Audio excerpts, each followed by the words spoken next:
I have discovered that to be a Muslim woman, to be outspoken and to be left-wing is to be subject to this barrage of racism and hate. It's to be treated by some as if I were an enemy of the country that I was born in, as if I don't belong.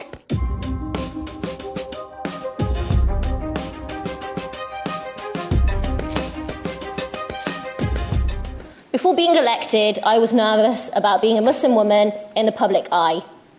Growing up, I had seen the abuse prominent British Muslims were subject to.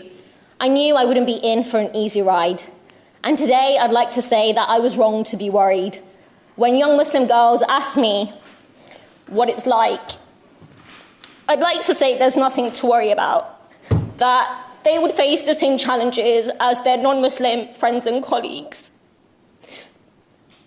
But Madam Chair, in truth, I can't say that because in my short time in Parliament, that's not my experience.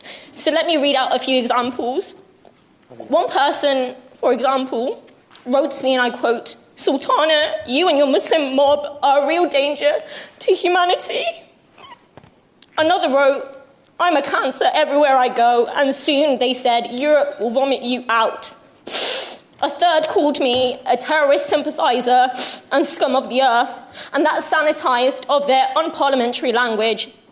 I have discovered that to be a Muslim woman, to be outspoken and to be left-wing is to be subject to this barrage of racism and hate. It's to be treated by some as if I were an enemy of the country that I was born in, as if I don't belong. Madam Chair, this Islamophobia doesn't come from a vacuum. It's not natural or ingrained. It's taught from the very top.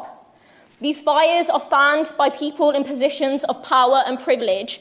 When a far-right online account targeted me with racist abuse, suggesting that Muslims were an invading army, a Conservative MP replied, not calling them out for their racism by insulting me instead.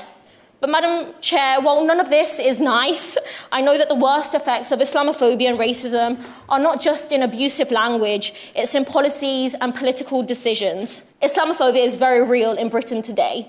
It's something I know too well, but it can't be defeated in isolation.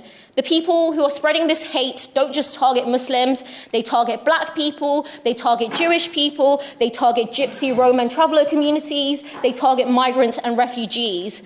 There is safety in solidarity, and it is only through uniting our struggles that we will defeat racism.